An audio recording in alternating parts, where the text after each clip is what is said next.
Mentari pagi mulai mengintip dari balik awan tipis di langit Indramayu. Udara masih sejuk ketika Raffi, anak laki-laki berusia 9 tahun, keluar dari rumah sambil memanggul tas sekolah yang hampir sebesar tubuhnya. Di ujung jalan kecil yang becek, Sinta, teman sekelasnya, sudah menunggu sambil berdiri di atas batu besar agar sepatunya tidak tenggelam di lumpur. "Ayo cepat, Raf, nanti kita telat lagi," seru Sinta sambil mengangkat sedikit roknya agar tidak terkena cipratan. Raffi bergegas menghampiri, berusaha menghindari genangan air yang dalam. Tapi baru beberapa langkah, sepatunya terbenam di lumpur. "Aduh, sepatuku, masuk lumpur lagi," keluhnya. Jalan yang mereka lewati tiap hari itu bukanlah jalan biasa. Jalan tanah tanpa aspal, penuh lubang dan batu. Ketika musim hujan datang, seperti sekarang, jalan itu berubah menjadi kolam lumpur yang licin dan sulit dilalui. Anak-anak sekolah yang lewat pun sering terpeleset, termasuk Raffi dan Sinta. "Kamu bawa sandal cadangan?" tanya Sinta. "Bawa, tapi kan dilarang pakai sandal ke sekolah," jawab Raffi sambil mengelap lumpur dari sepatunya dengan daun pisang. Langkah mereka lambat, tapi semangat tidak pernah surut. Mereka tahu pentingnya sekolah, walau harus menantang becek dan bau lumpur setiap hari. "Kenapa sih nggak ada yang peduli? Jalan ini dari aku kelas 1 sampai sekarang tetap aja begini," gumam Sinta sambil menatap jauh ke ujung jalan yang masih panjang. Raffi hanya mengangguk. Ia terlalu lelah untuk menjawab. Hanya suara kaki yang menjejak lumpur dan tas bergoyang di punggung mereka yang menemani pagi itu. Mereka tak tahu bahwa keluhan mereka hari itu akan membuka pintu harapan yang baru. Setelah perjalanan penuh perjuangan, Raffi dan Sinta akhirnya sampai di halaman sekolah. Seragam mereka kotor penuh lumpur, dan sepatu mereka sudah berubah warna. Tapi wajah mereka tetap menunjukkan tekad. Di depan kelas, Pak Junaedi, guru mereka yang sudah tua namun tegas, menggeleng pelan saat melihat dua anak itu datang terlambat lagi. "Kalian lagi-lagi datang telat. Kenapa?" tanyanya dengan suara berat tapi penuh kepedulian. "Maaf, Pak, jalannya makin parah. Tadi Raffi sampai jatuh 2 kali," jawab Sinta sambil menunduk.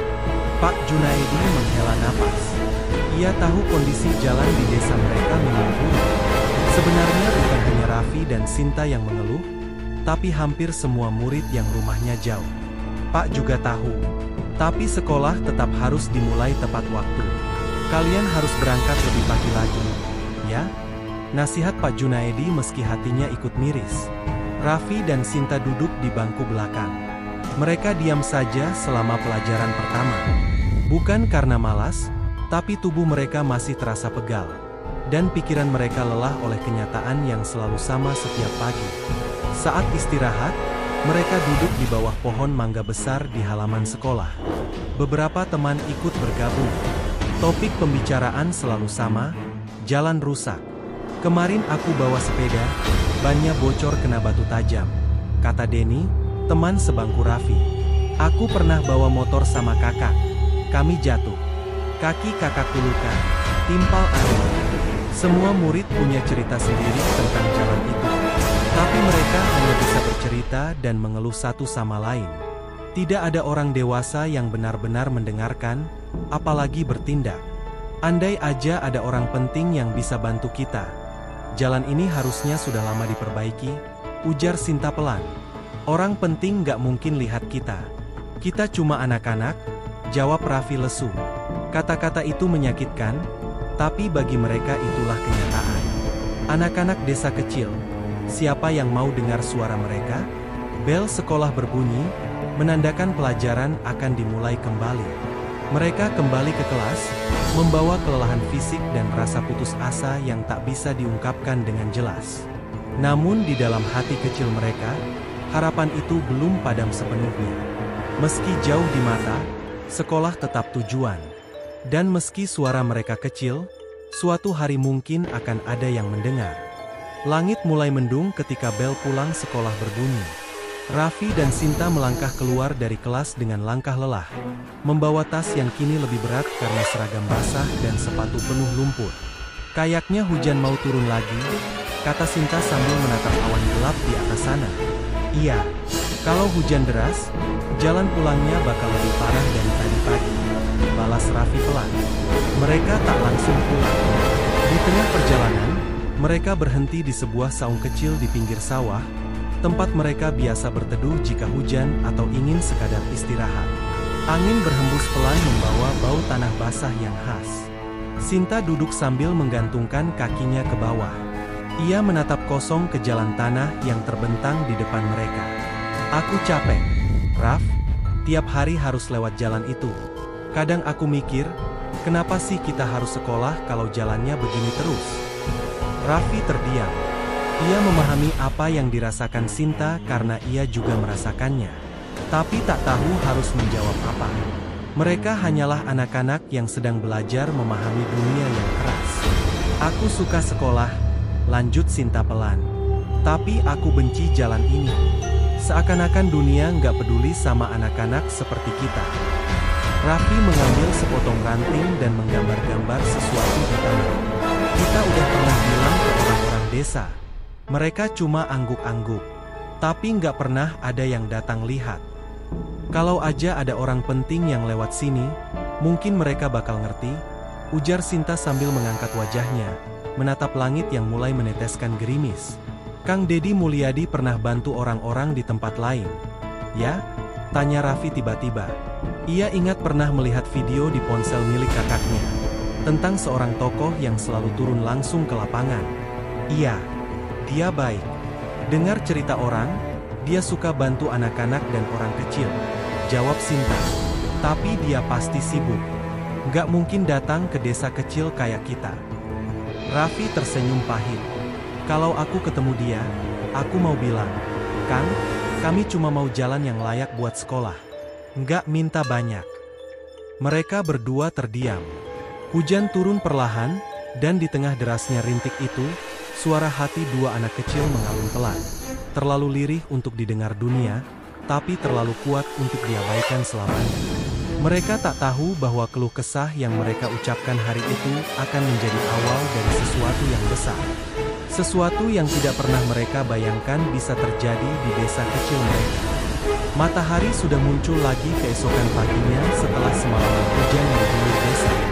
Jalan yang kemarin saja sudah becek, kini berubah menjadi kubangan besar. Tapi seperti biasa, Raffi dan Sinta tetap berangkat sekolah, menembus genangan dengan kaki yang telanjang, menyimpan sepatu mereka dalam tas plastik agar tetap kering. Langkah mereka makin pelan, karena lumpur kini mencapai mata kaki. Sesekali mereka tertawa getir melihat satu sama lain berlumpur dari ujung kaki sampai lutut. Di tengah tawa itu, ada lelah yang tak bisa ditutupi. Di tikungan jalan menuju sawah, mereka melihat sebuah mobil berhenti. Aneh, karena jarang sekali mobil masuk ke jalan desa yang buruk ini. Di sekelilingnya ada beberapa motor dan orang-orang yang tampak sibuk mencatat atau mengambil gambar. Seorang pria keluar dari mobil itu. Ia mengenakan ikat Sunda di kepalanya, berjaket sederhana, dan membawa kamera kecil. Sosok itu tidak asing bagi Raffi dan Sinta. Mata mereka membelalak, saling pandang tak percaya. Itu Kang Deddy Mulyadi, bisik Sinta, nyaris tercekat. Beneran? Kok bisa dia ada di sini? Balas Raffi cepat-cepat menyeka lumpur di pipinya. Sebelum mereka bisa berpaling, Kang Deddy sudah melangkah mendekat. Ia memperhatikan jalan yang penuh lumpur dan genangan, lalu matanya tertumbuk pada dua anak kecil yang berdiri terpaku di pinggir jalan dengan kaki kotor dan tas plastik berisi sepatu. Assalamualaikum. Kalian mau ke sekolah? Sapa Kang Deddy ramah, dengan senyum yang menghapus jarak antara rakyat dan pemimpin. Raffi dan Sinta mengangguk kiku. Mereka belum bisa percaya bahwa orang yang mereka sebut-sebut kemarin kini berdiri di depan mereka. Iya, Kang. Tapi jalannya susah banget, kami biasa jalan kaki, jawab Sinta lirih. Kang Deddy menatap ke arah jalan berlumpur itu, lalu kembali melihat kaki anak-anak itu yang kotor. Ia berjongkok, menyentuh lumpur dengan tangannya, lalu berdiri lagi. Kalian hebat. Anak sekecil ini masih semangat sekolah walau harus jalan begini. Raffi memberanikan diri berkata, Kang, Kami cuma mau jalan yang bagus buat ke sekolah. Biar nggak telat. Biar nggak jatuh lagi. Kang Dedi menatap mata Raffi dan Sinta dengan dalam. Tak ada lagi yang perlu dijelaskan. Ia langsung mengeluarkan ponsel dari sakunya, menelepon seseorang, dan berbicara singkat namun tegas. Besok kirim alat berat ke Desa Sukamaju, jalan utama ke SD. Saya mau mulai perbaikan secepatnya. Raffi dan Sinta saling pandang. Mereka tak tahu harus berkata apa. Hanya ada rasa hangat di dada, seperti pagi yang perlahan berubah cerah setelah hujan panjang. Hari itu, mereka meneruskan perjalanan ke sekolah dengan langkah ringan. Meski jalan masih becek, hati mereka tak lagi berat. Pertemuan itu memang tak terduga, tapi mungkin itulah jawaban dari semua harapan kecil yang selama ini mereka pendam. Hari-hari biasanya berlalu tanpa perubahan, tapi pagi itu berbeda. Baru saja ayam berkokok, suara mesin berat sudah terdengar dari ujung desa. Warga keluar dari rumah, mengintip penasaran dari balik pintu dan jendela. Raffi yang masih menggosok matanya mendengar suara truk besar lewat di depan rumahnya. Ia segera memanggil Sinta dan mereka berdua berlari tanpa sempat sarapan. Di ujung jalan, mereka melihatnya. Sebuah alat berat berwarna kuning, disusul beberapa truk bermuatan batu dan pasir. Astaga, itu beneran? Tanya Sinta tak percaya. Raffi tersenyum lebar. Itu beneran. Kang Dedi serius mau perbaiki jalan kita. Warga mulai berkumpul. Para pekerja mulai menurunkan bangunan dan teknisi mengecek jalur pengerjaan. Seorang mandor berdiri di atas batu besar dan mulai menjelaskan kepada warga bahwa proyek ini atas permintaan langsung dari Kang Dedi Mulyadi. Kita akan perbaiki jalan utama dari ujung desa sampai ke SD. Target 2 minggu, selesai. Tapi kalau warga mau bantu, bisa lebih cepat, katanya lantang. Warga bersorak. Semangat yang lama tenggelam kini menyala lagi. Bapak-bapak mengangkat cangkul, ibu-ibu menyiapkan air dan makanan untuk para pekerja. Anak-anak bersorak sambil bermain di dekat alat berat. Dengan hati yang ringan, tak seperti hari-hari sebelumnya. Raffi dan Sinta berdiri di pinggir jalan, menyaksikan semua dengan mata berkaca-kaca. Mereka masih tak percaya bahwa keluhan kecil mereka benar-benar sampai ke telinga orang yang bisa bertindak. Lihat, Sinta, kata-kata kita didengar. Beneran didengar, ucap Raffi lirik. Sinta menggenggam tangan Raffi. Ternyata, kita nggak sekecil itu, ya? Suara kita ada artinya. Hari itu mereka tidak masuk sekolah, tapi mereka belajar sesuatu yang jauh lebih besar. Bahwa keberanian untuk berbicara, sekecil apapun, bisa menjadi awal dari perubahan besar. Kabar tentang perbaikan jalan cepat menyebar. Banyak warga dari desa tetangga datang untuk melihat sendiri. Beberapa media lokal mulai meliput, dan nama Raffi serta Sinta pun disebut sebagai dua anak kecil yang menjadi pemicu pergerakan ini. Dan di balik semua kegembiraan itu, Kang Dedi kembali muncul beberapa hari kemudian, bukan sebagai pejabat tinggi, tapi sebagai sahabat kecil mereka. Duduk di saung dekat sawah, ia mendengarkan cerita mereka, dengan senyum yang tulus, sama seperti hari pertama ia datang. Sejak pagi, suara mesin alat berat menjadi musik baru yang menggantikan kokok ayam dan riuh anak-anak. Jalanan yang dulu sunyi dan sepi kini berubah jadi pusat aktivitas desa. Setiap hari ada kemajuan, sedikit demi sedikit, tapi pasti. Wajah jalan yang dulu berlubang dan berlumpur mulai berubah. Batu-batu kerikil ditaburkan, kemudian diratakan oleh alat berat. Beberapa bagian bahkan sudah dilapisi semen.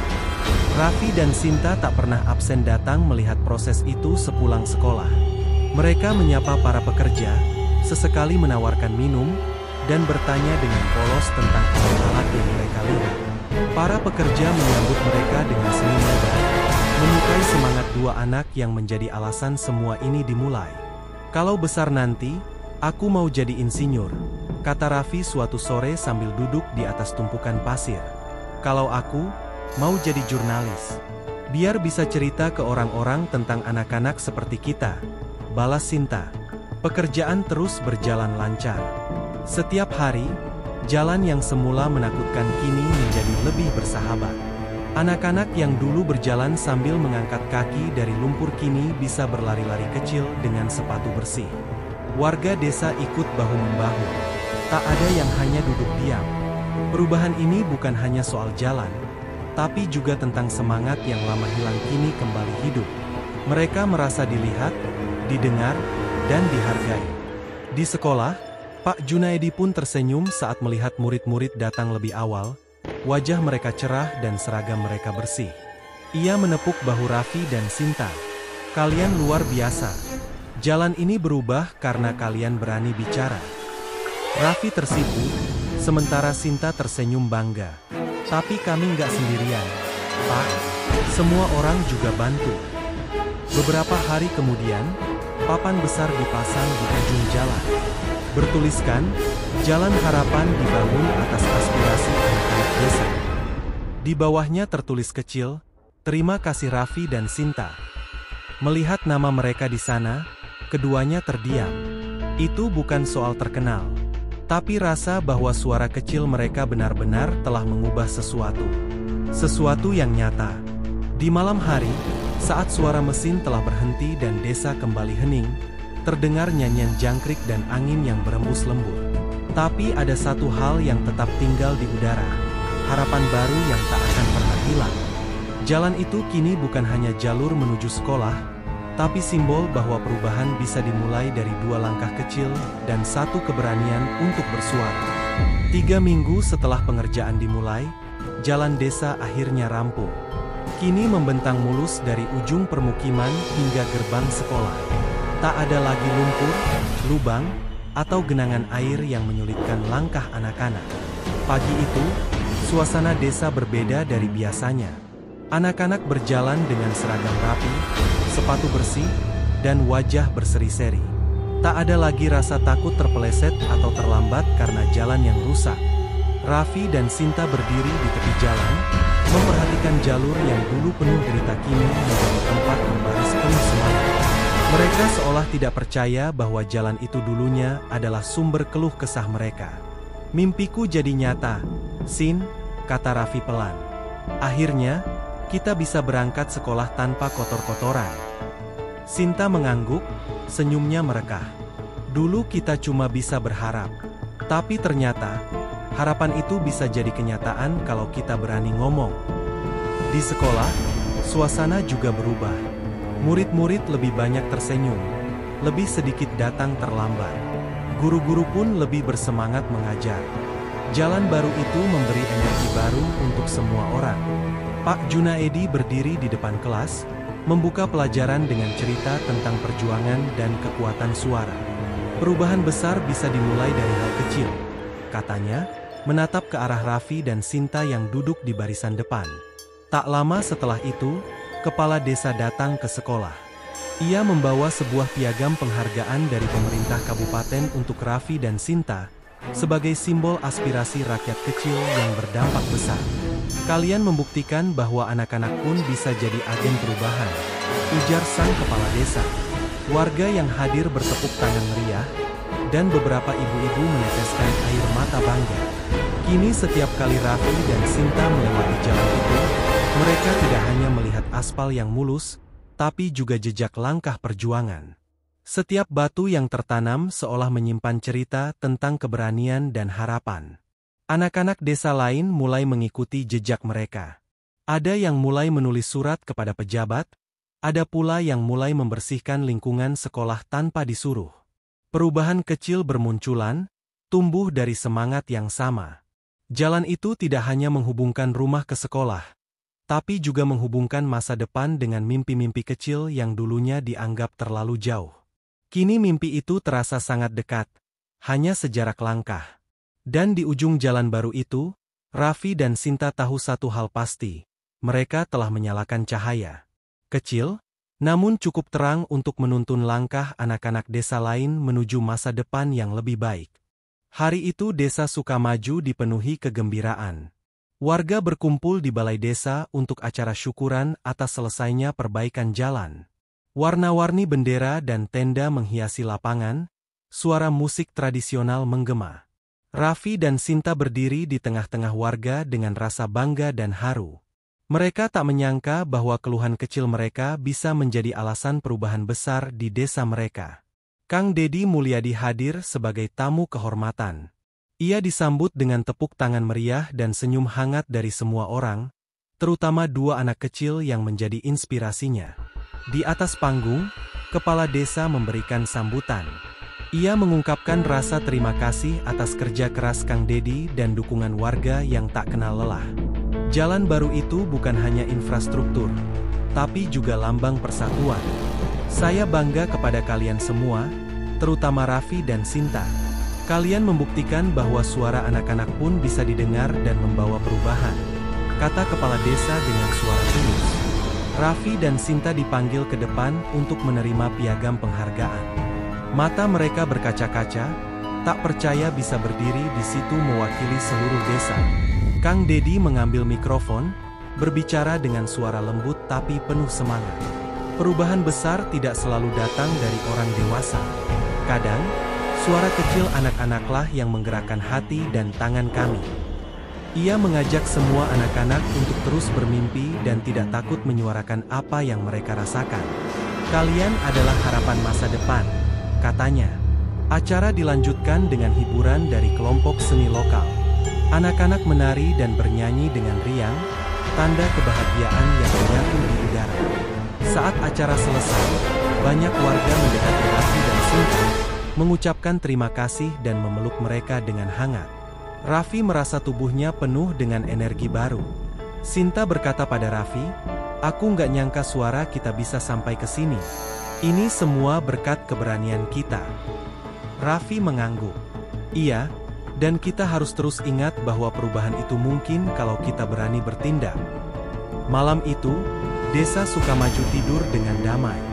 Jalan baru yang mulus bersinar di bawah cahaya bulan, menjadi saksi bisu dari perjuangan dan rasa terima kasih yang tulus. Beberapa bulan telah berlalu sejak jalan di desa Sukamaju diperbaiki. Musim hujan datang kembali, namun kali ini, tak ada lagi lumpur yang menghambat langkah anak-anak menuju sekolah. Raffi dan Sinta kini duduk di kelas 5. Meski waktu terus berjalan, mereka tetap dikenal sebagai anak-anak yang pernah mengubah desa dengan suara sederhana dan tulus. Nama mereka sempat disebut di media lokal dan tayangan televisi. Tapi keduanya tak menjadi tinggi hati. Mereka tetap anak desa yang suka berlarian di sawah dan belajar bersama di bawah pohon mangga.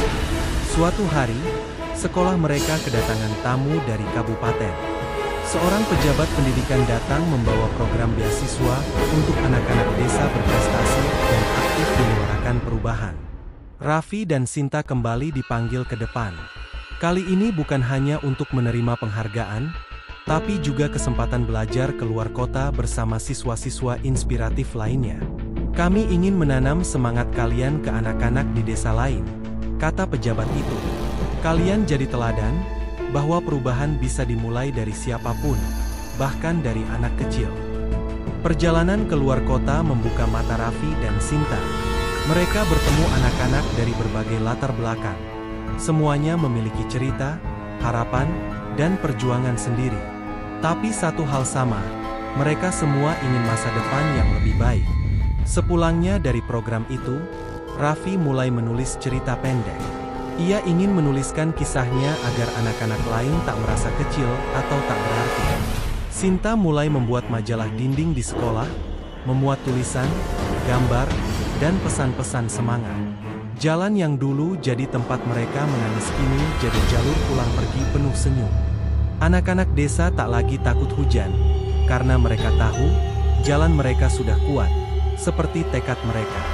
Kang Deddy sempat kembali, diam-diam, tanpa pengawalan. Ia bertemu kembali dengan Raffi dan Sinta, menyuap mereka nasi liwet dan bertanya, "Kalian masih semangat?" Mereka menjawab serempak, "Masih, Kang, kami masih bermimpi." Dan di desa kecil itu, perubahan tak berhenti. Semua berawal dari dua anak kecil yang berani bicara. Suara mereka mungkin kecil, tapi dampaknya sangat besar. Kisah Raffi dan Sinta tidak berhenti di desa mereka. Seiring waktu, cerita mereka mulai menyebar ke sekolah-sekolah lain di berbagai pelosok daerah. Banyak guru yang membacakan kisah mereka di depan kelas sebagai contoh nyata tentang keberanian dan perubahan. Di salah satu SMP di Cirebon, seorang siswa bernama Akbar terinspirasi oleh kisah Raffi dan Sinta. Ia melihat kondisi sekolahnya juga buruk, atap bocor, meja rusak, dan lingkungan kotor. Tapi selama ini, tak ada yang berani bicara. Akhirnya, Akbar menulis surat terbuka kepada kepala daerahnya. Ia menuliskan bagaimana ia ingin belajar dalam ruangan yang layak dan aman. Surat itu ia posting di media sosial, dan beberapa hari kemudian, surat itu viral. Media lokal mulai membandingkan kisah Akbar dengan kisah Raffi dan Sinta. Wartawan pun datang ke desa Sukamaju untuk melihat sendiri bagaimana cerita dua anak desa mampu menginspirasi hingga ke luar daerah. Raffi dan Sinta diwawancara kembali. Kali ini bukan karena jalan, tapi karena semangat yang mereka tanam telah tumbuh di banyak tempat. Kami senang kalau apa yang kami alami bisa jadi kekuatan buat anak-anak lain, kata Sinta dengan tulus. Mereka mulai diundang ke berbagai forum anak dan kegiatan literasi. Meski gugup, mereka selalu hadir dengan senyum, membawa pesan sederhana, jangan takut bersuara. Kang Dedi pun tak tinggal diam. Ia mulai membuat program khusus untuk mengumpulkan aspirasi anak-anak dari desa-desa terpencil. Diberi nama, Mimbar Anak Desa. Forum itu menjadi tempat aman bagi anak-anak untuk menyampaikan harapan dan masalah mereka. Raffi diangkat sebagai duta kecil forum itu. Sementara Sinta membantu membuat buletin bulanan yang berisi cerita-cerita dari berbagai penjuru desa. Mereka bekerja bersama, bukan untuk terkenal, tapi karena tahu betapa pentingnya didengar. Desa Sukamaju pun menjadi semacam simbol. Banyak pengunjung datang ke sana bukan sekadar melihat jalan yang diperbaiki, tapi mencari semangat dan kisah di dalamnya. Guru-guru di sekolah mereka mulai membuat kegiatan baru, seperti debat, lomba menulis surat, dan latihan public speaking. Mereka ingin lebih banyak anak yang berani bicara, berpikir kritis, dan peduli terhadap sekitarnya. Dan semua itu, tumbuh dari langkah kecil di jalan berlumpur yang dulu sering mereka hindari. Kini, jalan itu menjadi jalur perubahan, bukan hanya untuk Raffi dan Sinta, tapi untuk anak-anak di seluruh negeri. Mereka tak hanya mengubah jalan, mereka mengubah cara orang memandang suara anak-anak. Bukan sekadar keluhan, tapi sebuah harapan yang layak diperjuangkan. Beberapa bulan setelah forum Mimbar Anak Desa berjalan, dampaknya mulai terasa secara nasional. Laporan-laporan dari anak-anak desa kini dikumpulkan, diverifikasi, dan dipresentasikan langsung ke kementerian terkait melalui jaringan relawan. Raffi dan Sinta, yang kini dianggap pelopor gerakan, diundang ke Jakarta untuk menjadi pembicara dalam acara Hari Anak Nasional. Mereka berdiri di panggung besar, di hadapan pejabat, aktivis, dan ribuan pelajar dari seluruh Indonesia. Meski gugup, suara Sinta tetap tegas saat berkata, "Kami bukan minta dimanjakan. Kami cuma ingin didengar. Anak-anak desa juga punya hak untuk sekolah dengan layak." Raffi menambahkan, "Kami dulu hanya bisa menjadi satu sama lain. Tapi saat ada yang mendengar dan bertindak, segalanya berubah. Sekarang, kami ingin lebih banyak anak yang berani bicara." Pidato mereka viral di media sosial dan disambut antusias publik. Banyak yang tersentuh oleh kesederhanaan dan ketulusan pesan yang mereka sampaikan. Suara kecil, dampak besar, menjadi kutipan yang banyak dibagikan. Kementerian Pendidikan pun meluncurkan program Suaraku, Sekolahku, sebuah inisiatif yang memberi ruang bagi anak-anak di pelosok untuk menyampaikan kebutuhan dan impian mereka secara langsung melalui platform digital dan kunjungan lapangan. Raffi dan Sinta menjadi simbol dari program itu. Wajah mereka muncul di poster kampanye dengan pesan sederhana, "Kalau kamu punya suara, gunakanlah." Di desa, mereka tetap rendah hati. Meski sudah keliling kota, wawancara di televisi, dan bertemu menteri, mereka masih membantu di sekolah, menanam bunga di taman, dan memberi semangat pada adik-adik kelas mereka. Kang Dedi tersenyum bangga saat mengunjungi mereka lagi. Kalian bukan cuma jadi contoh untuk desa. Kalian jadi penggerak perubahan untuk negeri.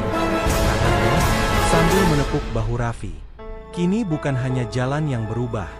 Pola pikir warga pun ikut terbuka. Mereka mulai percaya bahwa mendengarkan anak bukan kelemahan, melainkan kekuatan yang bisa membawa arah baru bagi desa. Sinta mulai menulis buku kecil tentang perjalanan mereka, berjudul Langkah Kami dari Lumpur ke Panggung. Buku itu dibagikan gratis ke sekolah-sekolah yang membutuhkan inspirasi. Dan Raffi, ia masih suka menulis surat. Tapi kini, surat-suratnya dibaca oleh para pemimpin negeri.